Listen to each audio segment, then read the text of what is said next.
University, where she obtained an honors degree in geography and English Lit, as well as an MA in Canadian and Indigenous Studies, for which she received the Governor General's Gold Medal. Before pursuing graduate studies, she also obtained a Bachelor of Education from Queen's University. Her current research examines the broad range of supports for persons living with dementia in rural and small town settings. Ultimately, Rachel's goal is to contribute to the lives of older people living in rural Canada and elsewhere with a strong commitment to amplifying their unique stories through rigorous research and enthusiastic teacher. I know we're quite excited to have Rachel here in the department to do some health geography and tie in with the Faculty of Health Studies here on campus. So we're quite happy to have Rachel join our department here now. So without much further ado, I'll let any technical issues. All yours, Rachel. All right, thank you for the introduction. I want to start by thanking everyone for being here on Friday afternoon at 3 p.m.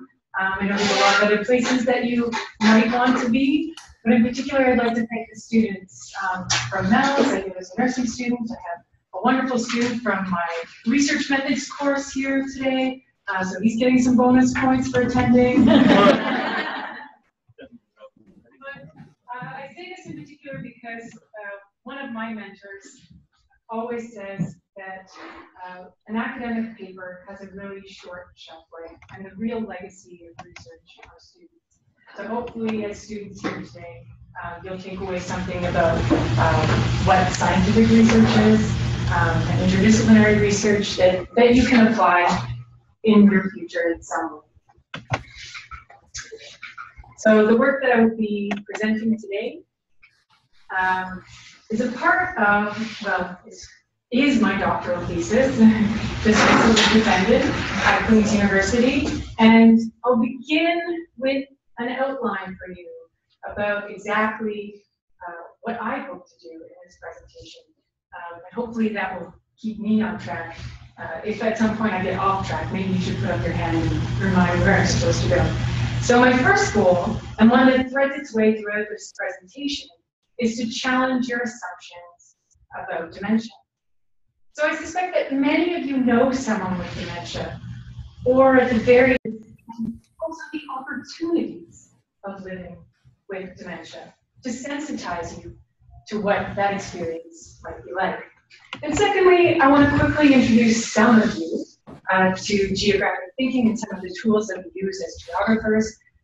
This is partially because I hope to be offering a health geography course next year, and I'd like all of you to promote that course for me. So I'm giving you a little bit of a heads up about what that kind of subdiscipline entails. And then I'll get into the meat of my research and examine the provision and experience of care in rural and small town settings so that ultimately we can discuss what improvements need to be made. So I'll begin with an image, because countless studies and newspaper articles try to hook us with the numbers and metaphors such as the rising tide. In these accounts, dementia is surely a crisis, a tragedy, an experience cast mostly in terms of loss. However compelling or real this narrative may seem, if we start from this place, we lose sight of what people with dementia want their lives to be like. This picture, I believe, helps us to keep a different vision in focus. So this picture was taken at the annual general meeting for the Kingston Frontenac Athletics and Ellington Alzheimer's Society during a time where I was a volunteer with the society. I worked as a member of the board of directors and as a secretary for 2 years while I was doing my PhD at Queen's University. And this couple explained to me that they made these t-shirts because they wanted to take a visible stand, and a stand against the stigmatization associated with dementia, and to be proud. Oh. That was me, sorry. Whoa, Jon Snow. Okay. Okay.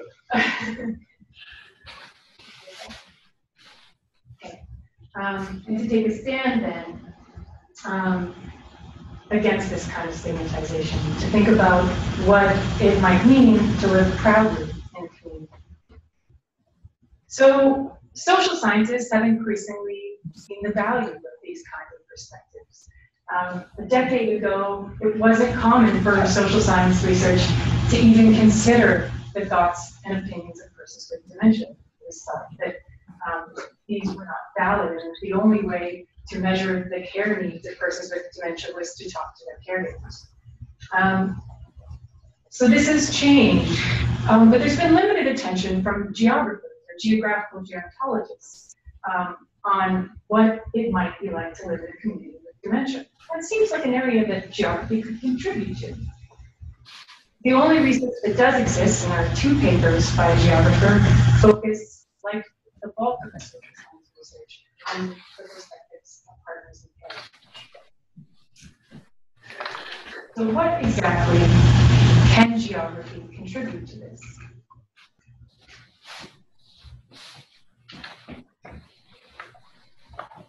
Why should geographers care about dementia, and what could health geography contribute to the study of dementia specifically? Well, health geography is a subdiscipline of geography that's interested in relationships between health and place.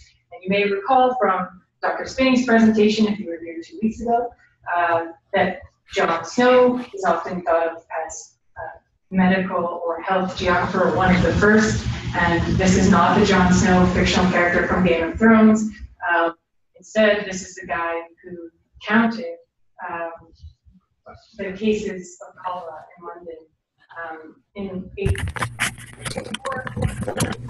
Ultimately, identifying what was causing these cholera cases and rendering the pump from which the disease became inoperable. So this is a great example of how medical and health geography can help us to solve real-world problems.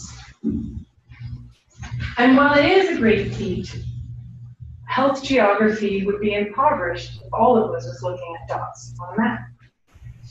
It's more than that. So geographers use a range of tools, and this is a select, not exhaustive list for the geographers in the room. You may ask why I didn't include another concept, but I think it helps us to think about some of the basic tools that geographers have in their toolkit. So when we look at dementia as geographers, we might observe that health and social responses to dementia stretch across a range of spatial scales, from global advocacy groups to regional service provision to dementia-friendly community initiatives. The signs and symptoms of dementia also manifest themselves in particular spatial experiences. So for instance, persons with dementia may withdraw from a particular setting or larger social gatherings. They may have difficulty navigating once familiar places. They may wander. They may need assistance with activities that were once performed in private spaces, such as toileting, and eventually they may move into long-term care facilities. So over the course of the illness, persons with dementia and their family members experience changing relationships with different social environments. Vulnerabilities of dementia are inherently geographical as a particular social and cultural practice. So geographers ultimately are well positioned to contribute to social understandings of how we care about and care for dementia. Just to let everybody in the room know a little bit what's going on, we're trying a webinar through Rural Development Institute. And so we're doing a combination of technologies right now. And I'm sorry to interrupt your presentation. And it appears that we have some people who have tuned in. And the background noise is that their mics are on. So I'm just turning everybody's mics off. I appreciate it. Yeah, sorry about that. And then we'll go back to the presentation. Sorry for the interruption. This is a brand new for us. We haven't done a webinar out of a different classroom. We have a setting in our office down in the in the concourse of McMaster Hall. Many of you might know where our office is.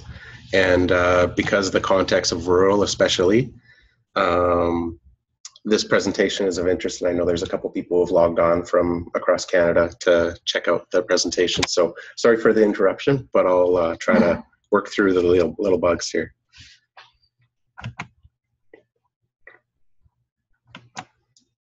And I'll go back to, oh, I know this one. And you were on this slide here. And I'll go back to that. There you go. Thank you. Sorry. No worries. We'll move on to the next slide. So I've given you a bit of background about health geography. And we've been talking about the Rural Development Institute, so I'm going to move on with a bit of a segue into why I have an interest in rural places. Certainly health geographers have a long-standing interest in rural health, and so do I.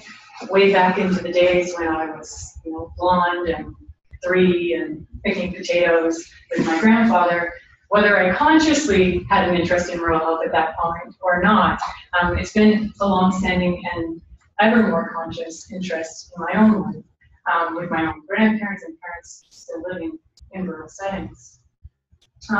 What we know in terms of research on rural health and health services, more broadly, is that there are significant challenges to providing targeted health services to rural populations, and these include things like transportation, recruitment and retention of health professionals, weather, and relatively low levels of populations with targeted health problems. We also know that rural populations are experiencing a number of changes, demographic changes in particular, that they're aging proportionately more than urban populations, and this is because older people are choosing to remain in place, but also because typically we think of rural places as great places to retire to. And so we are seeing in-migration of an older retiree population that may or may not integrate itself into the social networks in rural communities. At the same time, we're also seeing out-migration of a younger population. And all of this challenges this idea of rural places as being necessarily cohesive and caring kind of context, which is often the way that they're idealized. And this is particularly challenging for persons with dementia because it's an illness that's progressive and degenerative in nature, and so having social support networks that exist is one thing, but having social support networks that will exist and support you over a long period of time with such a condition is a particular concern. Most of the research on dementia care has been focused on urban settings as opposed to rural settings, and that which has focused on rural settings has identified significant barriers to services, continued barriers to services, and also the need to explore more thoroughly the context in which dementia takes place. So this is where my research comes in. So my doctoral research sought to address this gap by exploring 4 questions. What services are available across the province of Ontario? What services do people living with dementia in rural places need and use? How do persons living with dementia experience care services and sites of care in rural places over the course of the illness? And ultimately, how can the lives of rural people with dementia and their care partners be improved? So to answer these questions, there are 2 major stages of my research. The first stage was a survey of the Alzheimer's societies in the province of Ontario. So why the Alzheimer's societies? Well, we know increasingly that a lot of the responsibilities to care for the aging population have shifted to the voluntary sector. It's cheaper for provincial governments, for one thing, but also, in theory, it allows for organizations to respond to the particular needs of their community. And the Alzheimer's Society is the only organization that offers support for persons with dementia, specifically for persons with dementia, and over the entire course of the illness. So I surveyed the 34 chapters across the province with a response of 20 chapters. And then from that survey, selected case study sites based on the respondents' classifications and descriptions of their regions as more or less rural. So 3 case study sites were selected in southeastern, southwestern, and northern Ontario. And the sites that you'll see identified here are urban centers, so that's where the Alzheimer's Society is located, but the people who are participating in the study are in rural. And then I conducted interviews with persons with dementia, and those interviews most often involved the participation of a partner in care. So the person with dementia was asked if they wanted to have a person present during the interview, and most people indicated that yes, they would. So of course, both provided informed consent for this process. Several people did not have a partner in care present, and that's because they were single women living alone, which we know to be more common in the aging population. And also, I underwent a process of ongoing consent. So this may be something that you're interested in. How do you actually get consent from a person who has dementia? That involves a process of continuing to state that we are doing research, and if the person with dementia asks questions about what's happening, also clarifying that this is research and asking if they wish to continue to participate. So it's a patient process. And then I also conducted interviews with former partners in care. And the reason for this is because I wanted to look at the services that were required over the course of the illness. And so it was deemed that former partners in care could reflect best on the needs and how they changed over the course of the illness. And these were very rich interviews. All of the interviews lasted somewhere between 1 hour to a maximum of 2 hours. They were transcribed verbatim, luckily with the support of a student. And they were analyzed using a constant comparison approach and aided by in vivo software.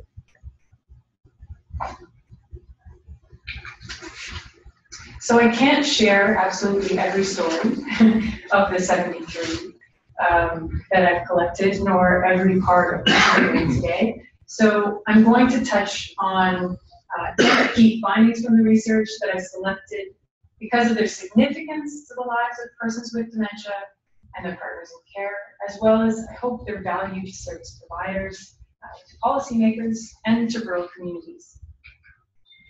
So as a geographer, this is my token map.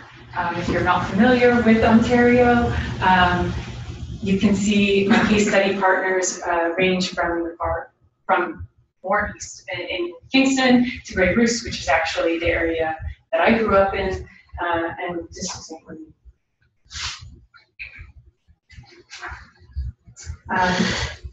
Of the 73 interviews, this included the perspectives of 46 persons with dementia and 43 current partners in care. And the persons with dementia in the study ranged in age from 56 to 93 years old. 26 identified as male and 20 identified as female. On average, they had a diagnosis of some form of dementia for about 3 years. And many had only recently, in the last year, been given a diagnosis. Well, if you've been living with a diagnosis of dementia for as long as 10 years. So their partner in care was typically a spouse, although daughters, sisters, and occasionally sons took on this role. The majority, 22 of the former partners in care, were spouses to a person with dementia, 4 were daughters, 1 was a son, and they ranged in age from 46 to 89 years old.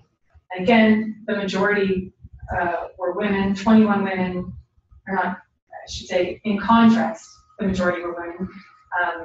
6 men participated, and to some extent, this reflects the longer life expectancy of women, but also gender norms around who provides care in a family context. It may also reflect bias in terms of recruitment, because many of the services may be more suitable to women. I'll talk a bit more about that. as we progress. So looking at the survey data, I found significant variation in the range of services available from the Alzheimer's Society chapters. This is not necessarily that surprising, but it's interesting because much of this variation relates to rural and urban differences. So at the time of the survey, half of the 20 Alzheimer's Society chapters in the study had a First Link program. So this is a program which links persons with dementia to their partners in care, or not to their partners in care, and their partners in care, to the Alzheimer's Society upon diagnosis. So 3 chapters provided day programs, and a quarter of the chapters provided in-home respite. Almost half of the chapters, many of those not offering in-home respite or day program, had active volunteer companion programs, but most of these chapters noted that they had limited volunteer companions to actually provide this service. So in general, support services for persons with early stage dementia were underdeveloped in many of the chapters outside of major urban centers. Since the survey, chapters have begun to develop a greater range of services for early stage dementia, but they continue to face challenges meeting the demands of a growing and increasingly diverse population. So they cited human and financial resources, as well as issues of communication and referral from former healthcare providers as challenges. And overall, the survey responses identified challenges related not only to growth, but to the broader sustainability of services in rural and small town settings. So the majority of chapters in the survey served rural populations as they identified particular challenges in reaching these populations. Alzheimer's chapters observed that rural service users typically took advantage of fewer in-office services. However, they consumed more time and resources in transportation and one-on-one home visits than their urban counterparts. Chapter 7 explained transportation, isolation, and stigma are more evident concerns in our rural areas than in our urban areas. Chapters generally agreed that rural service users were more difficult to engage in group support because of privacy issues. As such, group support went through stop and start cycles in smaller communities. Chapter 14 noted that some rural service users came to their urban location for support groups to avoid stigma in their local community. So this was something that came up as well in the interviews with persons with dementia. So a number of people mentioned that they would go to an urban center because they didn't really want to offend people in the local chapter if they decided they didn't like what was being offered there. But interestingly, this is something that obviously not every rural community or every individual in a rural community can do. It raises significant questions about who has the ability to travel to an urban center to get this kind of support that may be based on actual location and the distance to an urban center, but also physical mobility and finances. One of the most interesting and exciting findings for me in this research has actually been looking at the connections and contributions that persons with dementia make to their communities.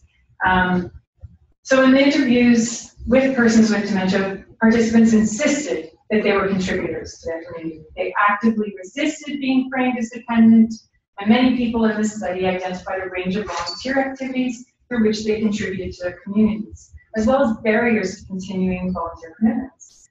They helped contribute to their communities through fundraising for local charities. They spoke on behalf of the Alzheimer's Society. They assisted with church activities. As a quotation from Emma below indicates, she had done a lot at the church. She continued to work at the church to bake.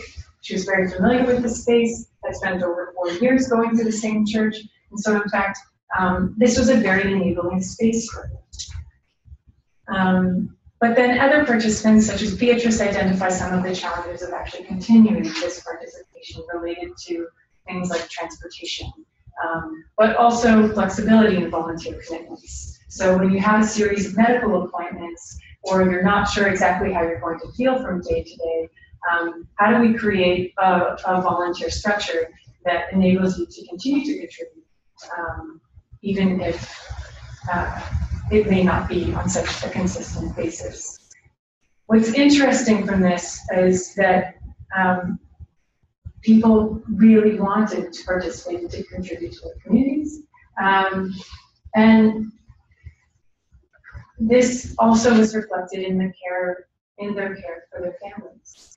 So a number of people talked about the fact that they continued to provide care for children with disabilities. Other individuals living on farms talked about how they continued to drive tractors in spite of having lost their license. So there were some interesting tensions raised in terms of whether this is actually a positive thing or to what extent this is positive. But certainly, the resistance to being framed as dependent is an important thing to note. Given that persons with dementia value their independence and want to actively contribute to their communities, it's not surprising that the majority of persons with dementia delay seeking formal support. So persons with dementia responded to questions about their most important needs by identifying their spouse. They made statements such as, "She does everything for me, really. My wife, I don't know how much she charges." Most people suggested that they were not using many or any services because they just weren't there yet. They explained that community support services were inappropriate for persons in the earlier stages of dementia. In general, participants suggested that services such as day programs and support groups did not reflect their interests or abilities. So, for example, Dorothy talks about how she went to a day program and she just found, I'm not that childish that I can do kindergarten with. While others, such as Edward, talked about not wanting to go there because they saw some really sad cases. In general, partners in care were more likely to initiate and encourage services than persons with dementia. Spouses, particularly women, face resistance to service use from their partners with dementia. For example, Sam reasoned that he didn't want to go to a day program and said, "Yeah, if I could take my chainsaw in and carve out some figurines or something, or the axe, but not, writing poetry or something." Men in the study often viewed services as being more appropriate for women. Such perceptions disadvantage female spouses in need of respite. Women with dementia also face barriers to accessing support, including responsibilities in the home and resistance from male partners in care toward accepting help. These findings indicate that future research and policy development must consider the gendered nature of particular services to empower women and men to be service users, as partners in care, and persons with dementia. Using the information gathered from interviews with former partners in care, I explored the service use patterns of persons with dementia and of partners over the course of the illness. The interviews provided evidence of the extensive role of the Alzheimer's Society for persons with dementia and of partners in care. In total, 18 of the 27 former partners in care in the study accessed support from the Alzheimer's Society. They engaged with the Alzheimer's Society earlier in the disease progression, they made use of these services for a longer period of time, and they generally made use of a broader range of services than those who did not engage with the Alzheimer's Society. So, for example, Jean, a 65-year-old partner in care, explained, "Because I went to the Alzheimer's Society, I learned about the day program. I don't think I would have known that was available." Other participants discussed the role of the Alzheimer's Society as a system navigator. So they helped them to access home care, to make decisions about long-term care. And although few persons with dementia in the study went to support groups, partners in care often found support groups very useful. Some people attended support groups for as long as 6 years on a monthly basis. And in fact, in both Sault Ste. Marie and in Grey Bruce, several informal support groups were developed because people wanted support on more than a monthly basis. So they developed groups that would meet on a weekly basis informally. And overall, I think this indicates the demand for social and emotional support, which is something that previous studies on rural dementia care have often indicated that these stoic rural people don't really want this kind of support. But in fact, my study suggests that there's quite a demand for this kind of support, particularly from partners in care. In the later stages of the illness, the majority of participants accessed home care through the community care access centers. So this is the hub where home care is accessed in Ontario, publicly funded home care. So participants typically had support of a personal support worker somewhere between 6 months to 2 years. The number of weekly hours of support ranged significantly, often starting at a lower level with 2 hours per week, for example, and ranging up to as much as 12 hours per week. Although this was the most commonly used service, Partners in Care identified issues related to eligibility criteria, scheduling, and consistency in quality of care. For instance, Partners in Care were frustrated with care workers showing up late or leaving early to get to their next appointment. Others explained that scheduling did not take into account long established daily routines, such as bathing in the morning rather than the evening, which made the experience of having a personal support worker in the home more stressful. As a consequence of this inconsistency in terms of timing and personnel, several Partners in Care stopped having support with bathing and decided to do it themselves. In relation to respite hours, numerous Partners in Care explained that scheduling would not allow them to do the basic tasks such as banking and grocery shopping because the block of time allotted was simply too short. Participants reasoned that the service providers did not seem to understand rural geography. Moreover, Care Partners explained a number of ways in which they were constrained by the lack of available support. Partners in Care explained or experienced constraints on their time and mobility as they began to see an increasing number of safety concerns arising in the home and community setting. They valued their partners' desire to continue to do things, but often felt that they had to be there to monitor the person with dementia. So, a poignant example comes from Jean, who says, "I would go around this little block and he would stand at the window and wave at me each time they did a loop so that I could get exercise. And then when the caregivers came from CCAC and the bath lady came, she would go out and split Kimberly just so that she could have some time and space to herself." As the condition worsened, Partners in Care had difficulty negotiating time and space for themselves. They identified initial and often continued resistance from persons with dementia who they cared for toward going to day programs. So Anna explained, "To send him was just awful. He didn't want to go, and he said, 'You know, you're a traitor pushing me out the door.'" So although Anna was actually offered 2 days a week in this day program, she only accepted 1 day because of the emotional strain associated with trying to prepare her husband for 2 days. In addition, Partners in Care also identified constraints related to the nighttime demands of caring for a person with dementia. So if the person with dementia had to get up during the evening to go to the bathroom, they often felt that they couldn't sleep fully through the night. Many Partners in Care say, "I slept with one eye open because I needed to help my spouse find the washroom or toilet themselves." And ultimately, this led to fatigue and constraints on their ability to continue to care for the person with dementia at home. As Partners in Care described their experiences of caring in the later stages of the illness, they identified challenges responding to behavioral changes. In particular, 7 Partners in Care identified aggressive behaviors as a challenge to both their providing and accessing appropriate care. Aggression is a relatively common symptom in response to personal, social, and environmental challenges experienced by persons with dementia.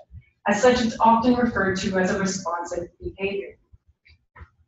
In many of the interviews, Partners in Care experienced and referred to this behavior as aggression. So in this case, I've chosen to use the term aggression, although I know that some people have questioned whether this is an appropriate term because of the potential stigma associated with it.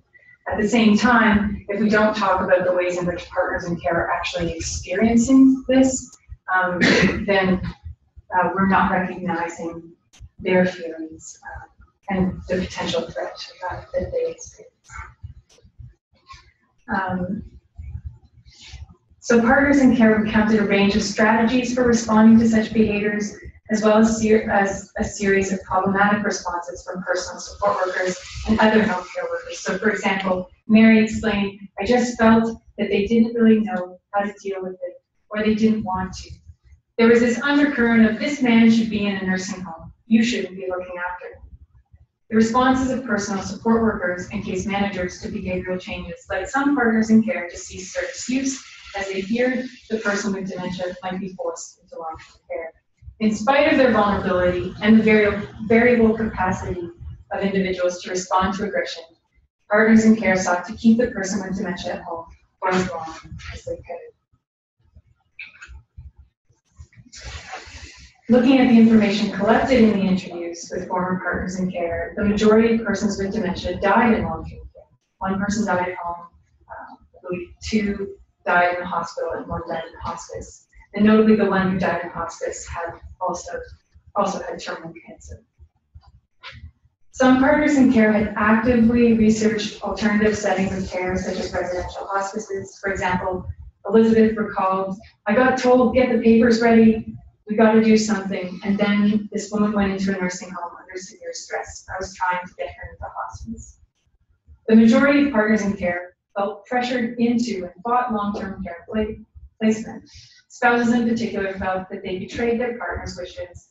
This feeling was heightened by the sense of their partner failed quickly in long-term care, often dying within 6 months of moving. They reasoned that they might have been able to care for them at home had they known how little time was left. The experiences of partners in care in the later stages of dementia are not necessarily unique to rural and small town settings. Constraining experiences of care and the lack of end-of-life care options reflect larger structural issues, particularly funding for home and long-term care, which demand attention at all levels of government. So I'm not trying to suggest here that this issue in particular is just a rural problem. It's certainly not. So overall, this research has identified key challenges, but it's also identified opportunities to improve dementia care in rural and small town settings and throughout the province of Ontario. Hopefully some of these lessons can be applied elsewhere. At present, the variation in services across the province is a particular concern for rural and small town settings. There's some evidence from both service providers and persons with dementia that those who are more physically and financially mobile travel to access a greater range of services in larger urban settings. However, for the majority of participants in the study, this is simply not an option. Transportation, stigma, isolation, and issues of privacy remain key concerns in providing and accessing services in rural and small town settings. Service providers and partners in care indicate that the time required to reach rural populations, both in terms of physical travel and also just making connections socially, needs to be taken into account in policy, programming, and funding at all levels.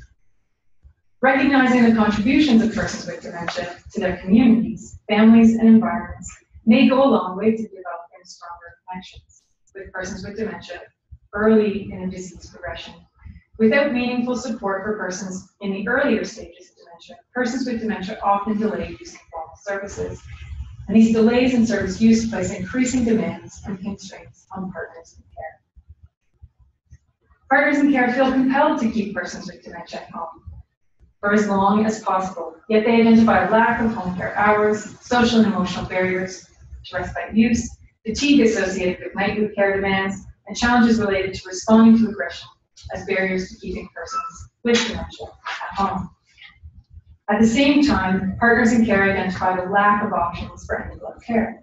Given the strong aversion toward long-term care and the relatively small time frame persons with dementia spend in such settings, more work needs to be done to explore the suitability of hospice care for persons with dementia, as well as the suitability of the hospice model for transforming long-term care. Future research should also examine the support services available to persons with dementia experiencing aggression and strategies for partners in care in different environments, whether that's at home, in the community, or in long-term care, with the aim ultimately of reducing the risk of aggression and improving care for all persons with dementia.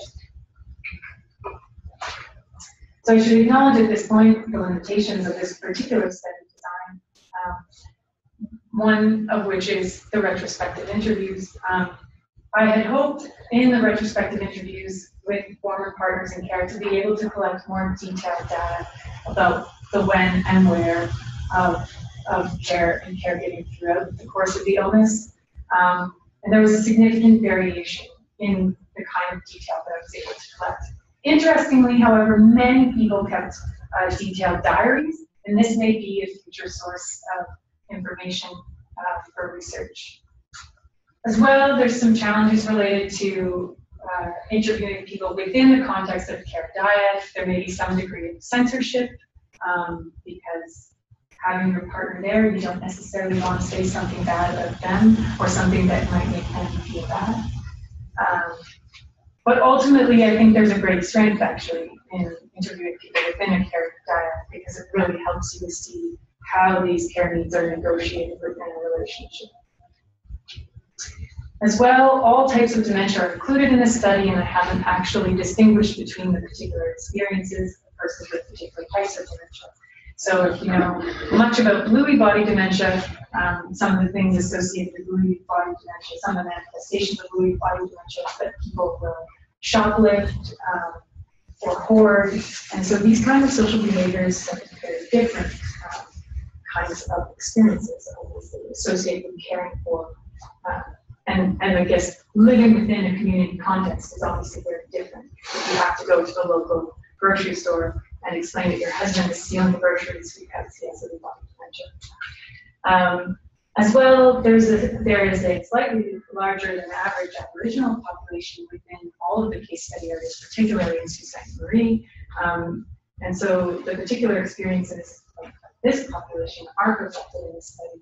But there is some great work coming out of Laurentian University if you're interested in the particular cultural approaches to dementia from an Aboriginal perspective. And obviously those who are not diagnosed are not included in this study. So moving forward, if you continue to keep this image of what it might look like to live probably with dementia, there are a number of areas that I'd like to continue to investigate. One of them being support and understanding of aggressive or responsive behaviors in the home and in a range of community contexts. I'm also interested in how we might imagine dementia-friendly communities in rural and small-town contexts. Age-friendly communities have been a really big thing in Manitoba. So Manitoba would be a great place to do more research on dementia-friendly communities and to see how these things overlap. I'm also interested in exploring further these gender norms and how community support services may respond to different gender needs. And ultimately, this research takes place in Ontario, and I'm really looking forward to building more research relationships in Ontario. So with that, and the wonderful support of Dr. Mark Rosenberg, if you have any questions, I'd love to take them. Also, I am hosting a coffee break. So if you would like to come and donate, maybe eat some homemade butter tarts, it will be Tuesday, October 27th in the 3 slots in the lounge. Thanks. All right, well, thanks, Rachel.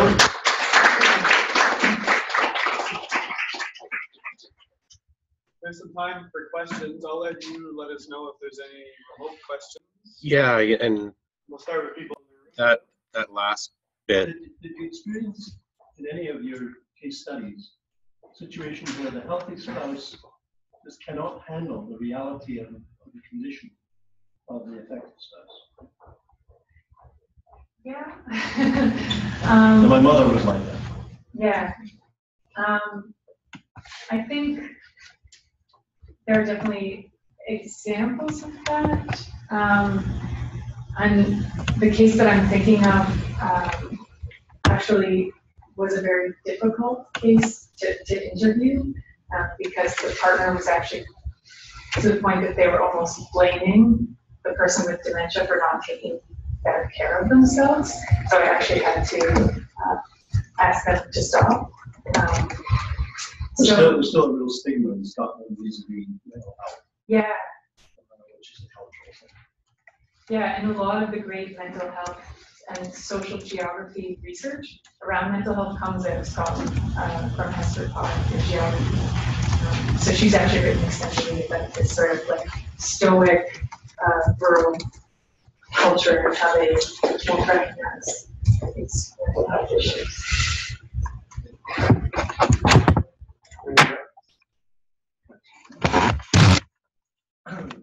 Causality, I mean, Snow sort of introduced the concept of epidemiology and causality. Are medical geographers interested in, because there are many diseases that are linked with space and so lifestyle. Medical geography, and there's a distinction sort of semantically between medical and health geography, and those who are more inclined to do medical geography do that kind of causality research, more interested in disease ecology. Right. So that's a long-standing tradition within medical and health geography. And then in sort of like 1993, 1994, there was a shift, sort of key articles within Progress in Human Geography that promoted this shift towards looking at culture and health and well-being more broadly. Yeah, so health and medical geography is often lumped together to look at both the sort of biomedical framing and then the more social and cultural determinants. And when I teach a course, I'll cover both. There? I know you can't maybe address this fully because it was one of your limitations. I was particularly interested in the fact that, as you recognize, you did a study based on people who had been diagnosed and yet were and in many ways they're more problematic in a couple of ways. On the one hand, their quality of life would likely be improved if they had access to support work using services that are there support them that they currently aren't because they're undiagnosed.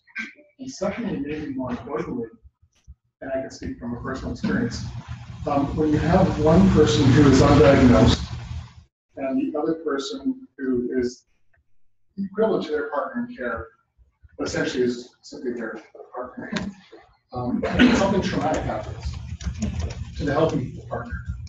You now have a person who is unable to cope with simple day-to-day life in their usually home situation, and yet they're undiagnosed. So it's very difficult to get them the services and support they need, often fairly imminently.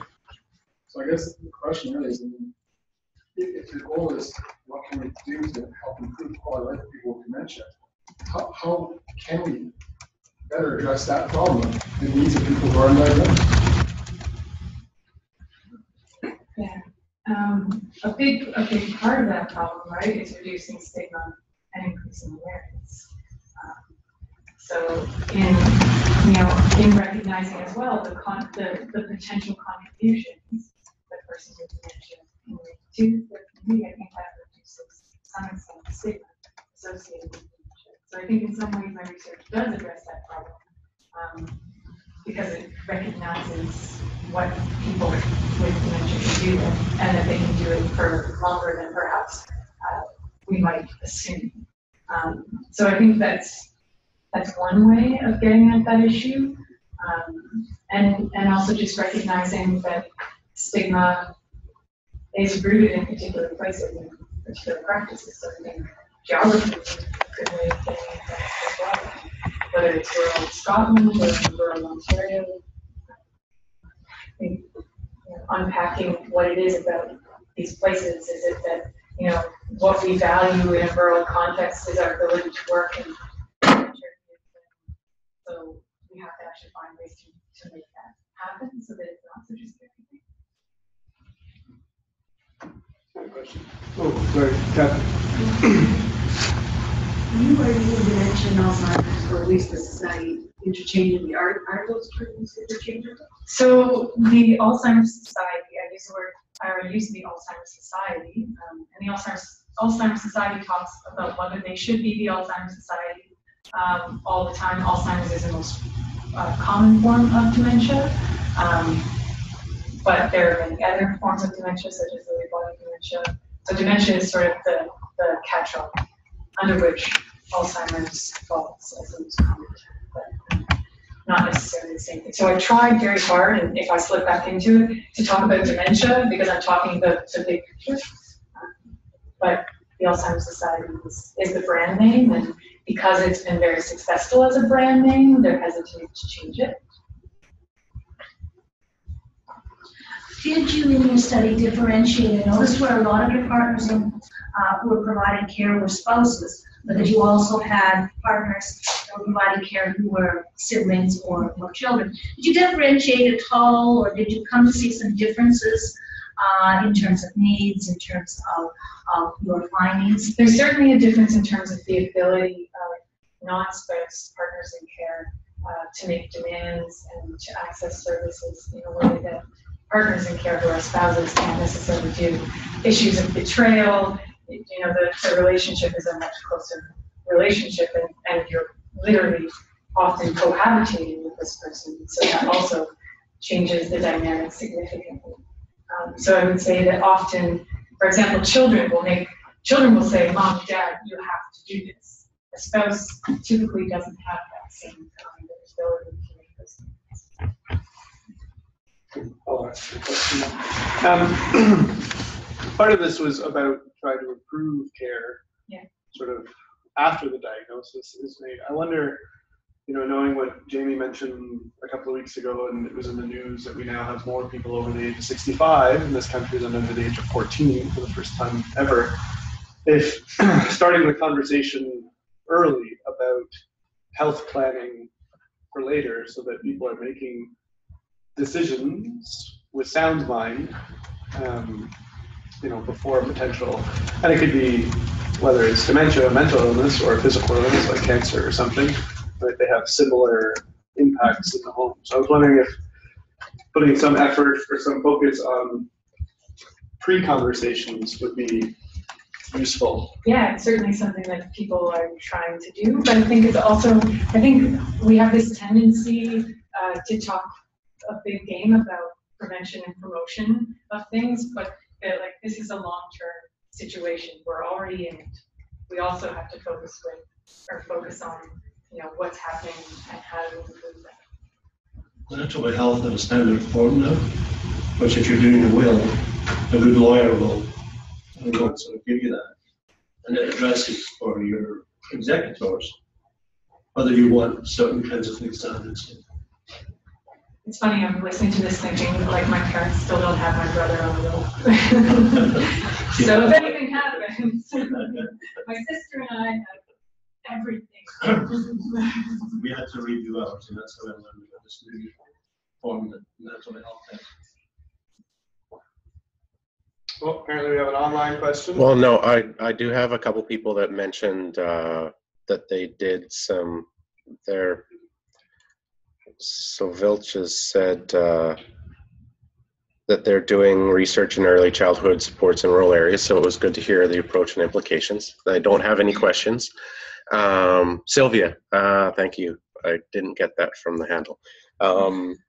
So I was just going to conclude the webinar portion, and for Ray and Sylvia who are listening online now, I know I'll follow up with you with materials. So I'll stop the webinar portion and thank you, the people online, for tuning in, and we'll catch up with online people later.